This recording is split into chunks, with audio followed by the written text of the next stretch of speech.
Hello, my name is Kation Melarosa, and today I would like to speak with you about gender equity issues and bias in the classroom. Now, I know the moment you heard the word bias, your shoulders may have tensed up, your stomach may have formed a hard knot, and you're trying to think of the fastest and most efficient way to get out of here. If you feel that way, please take a deep breath and know that you did nothing wrong and this is not directed at you. Gender bias is a much greater issue than the parameters of this building. We are fighting against a social stigma that has existed forever. Today is merely for us to gain more knowledge and to use this to better reach our students. So let's look at the learning targets and success criteria for today. Our goal is that we recognize that there are inherent issues of equity in regard to gender and strategize a plan to limit these biases in our classroom. We'll do this by identifying inequities found in classrooms based on gender, examining a classroom lesson and pinpointing moments of gender inequity, and choosing one or two strategies to implement in my classroom this week. When we talk about gender bias and equity, often the work of David and Myra Sadker come up. They've written various books examining the effects of gender bias in the classroom, and have done numerous case studies as they examine this phenomenon. This is a short clip from an episode of Dateline in 1994 where they examined sexism in the classroom. I want to preface this clip by telling you that this was done with full permission by a phenomenal teacher who wanted to examine her own practice. This clip is not a judgment on her teaching in any way, rather a way for us to reflect on our own teaching. I also want to apologize for the quality of the film. 24 years takes its toll.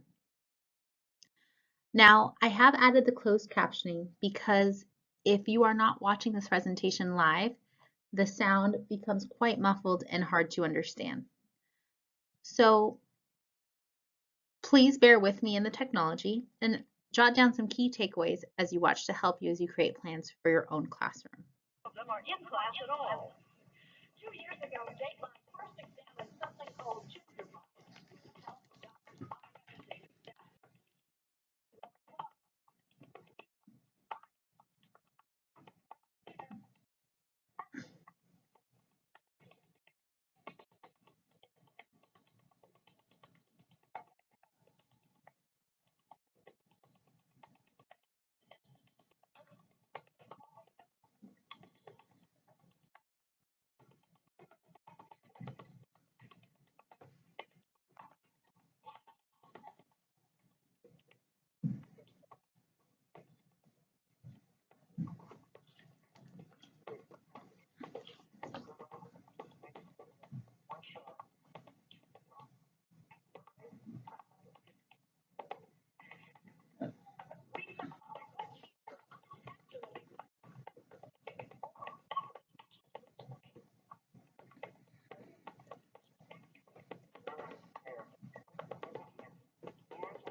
Gender bias short circuits both boys and girls, and both move forward when gender restrictions are removed. At the end of the day, gender bias is gender bias.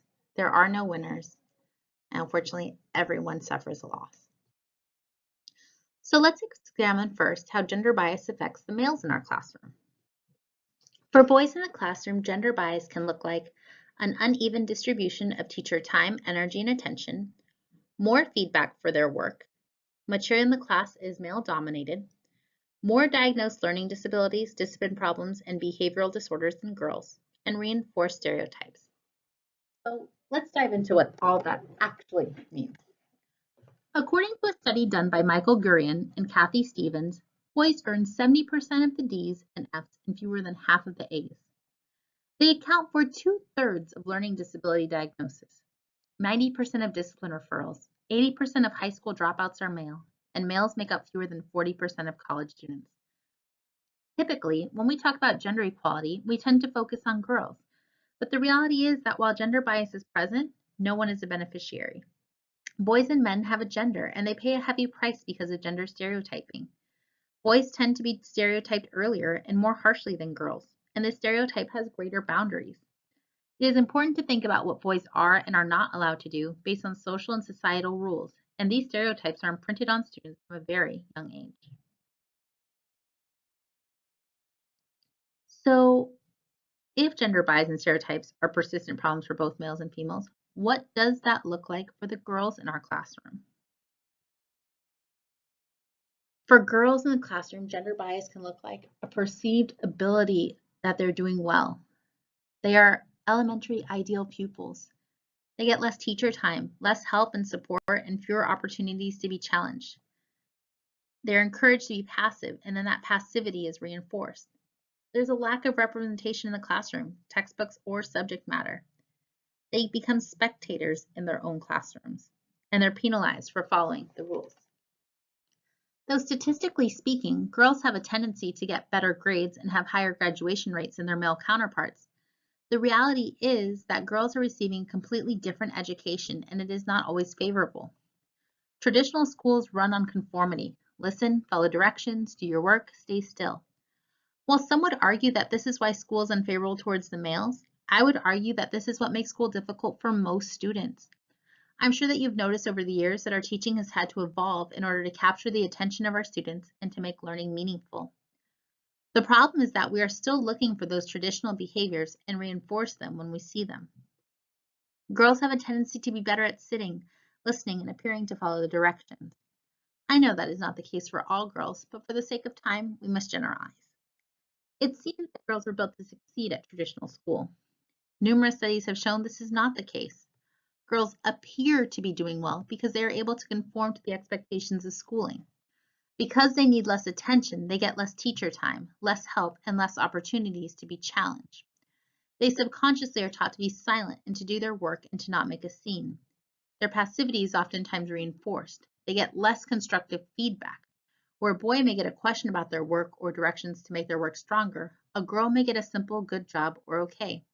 This was present even in the video that we watched previously. They are taught that they must follow the rules.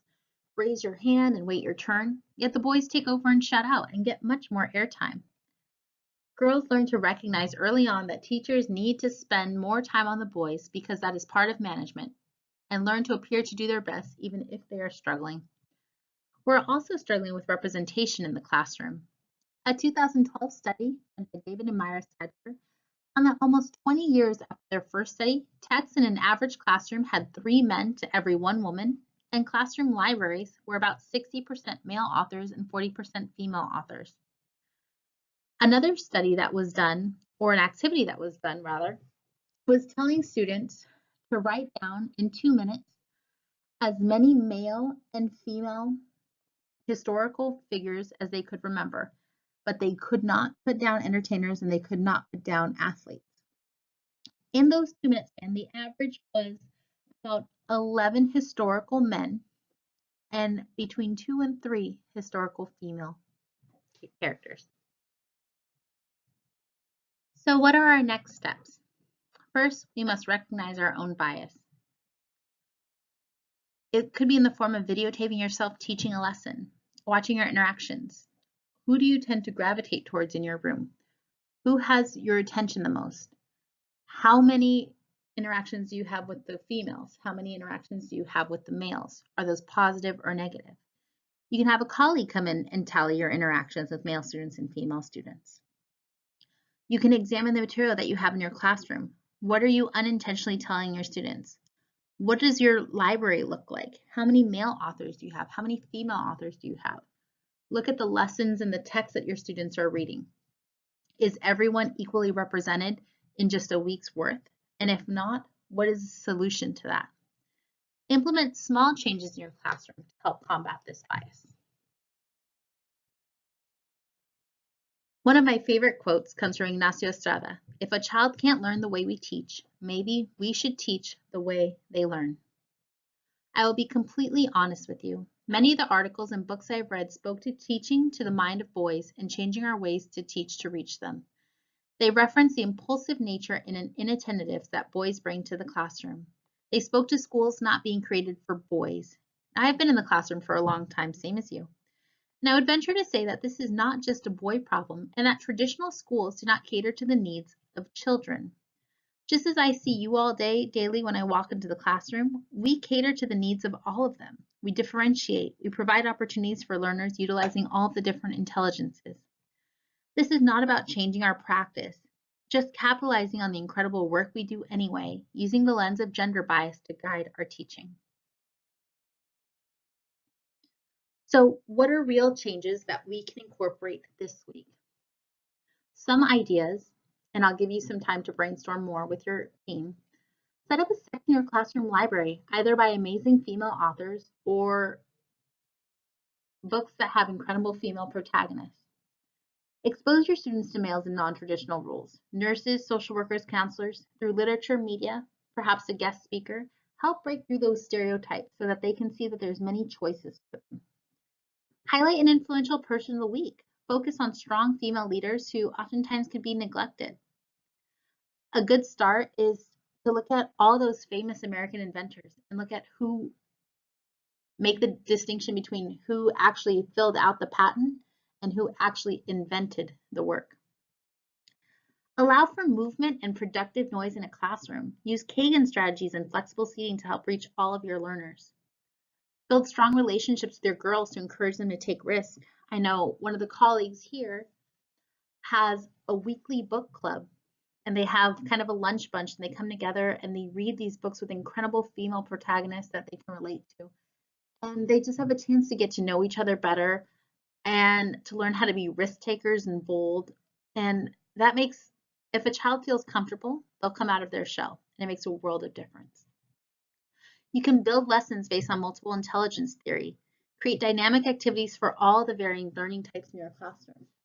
If you know that you have a class of bodily kinesthetic learners, how do you incorporate a kinesthetic learning activity in every lesson? If you have musical rhythmic learners, how can you incorporate song and dance to help your learners be the best learners possible? If you have a lot of interpersonal learners, how can you incorporate group work and communication skills to help them reinforce this way of learning? This is just a sample of different things that you can incorporate today. Take some time with your grade level team to come up with some more ideas and create a chart with more ideas that you can implement. We're going to turn all of these ideas into a Word document so that you have access to lots of different ideas that you can work on in your own classroom. Finally, a caveat. This was a very superficial and quick look at gender bias in the classroom. However, gender is a complex issue and no child or person fits into a mold or a box. Though today's focus was on boys and girls learning in the classroom and identifying gender bias, this is just the first step. Be aware that you will have students that do not identify with the traditional male and female role.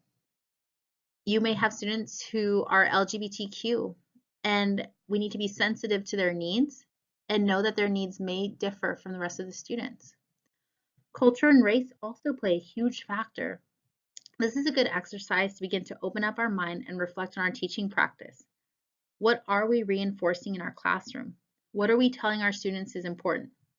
What are we representing with the way we teach, the content, and our actions? What are we representing with what we don't show? Keep all of this in mind as you continue doing the good work. If you want more information on this subject, I have compiled a list of references for you to look at. I strongly suggest looking at the Sadker and Sadker book, Still Failing at Fairness. It's a wonderful resource that will help you think about what gender bias is and what it looks like in our classroom, as well as give you helpful tips to help combat that. Thank you for your time.